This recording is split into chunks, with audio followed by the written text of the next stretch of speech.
இப்போ நான் வந்து வடபழனி சாலிகிராமத்தில் வந்து சூர்யா மருத்துவமனை ஆரம்பிக்கும் பொழுது ம்.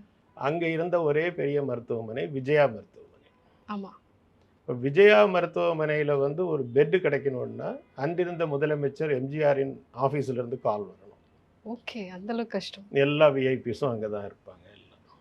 மற்றவங்க எல்லாம் சின்ன சின்ன நர்சிங் ஹோம்ஸ் வச்சுருப்பாங்க, 10 பெட்டு.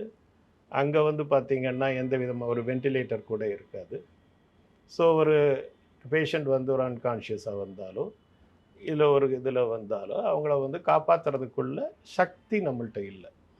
எக்யூப்மெண்ட்ஸ். சக்திங்கிறது என்னென்னா நம்மளுடைய திறமை, ம். நம்மளை சுற்றி இருப்பவர்களின் திறமை, நம் உருவாக்கிய அந்த கட்டமைப்பு, இந்த இன்ஃப்ராஸ்ட்ரக்சர் டெவலப்மெண்ட். இந்த காலகட்டத்தில் தான் நான் வந்து இதை இன்அடிக்குவேட் இன்ஃப்ராஸ்ட்ரக்சர் இன் இந்தியா. ம். அன்றைக்கி நம்ம என்ன சொல்லுவோம், அப்பல்லோ இருக்குது, விஜயா இருக்குது. ம். இந்த 2 மருத்துவமனைகளும் 50 லட்சம் மக்கள் கொண்ட இந்த சென்னைக்கு போதுமா? பத்தாது. பத்தாது. இந்த மருத்துவமனைகளில் எல்லாம் போய் வைத்தியம் பண்ணி கொள்றதுக்குள்ள வசதி இங்குள்ள மக்களுக்கு இருக்குதா? இல்லை. இல்ல.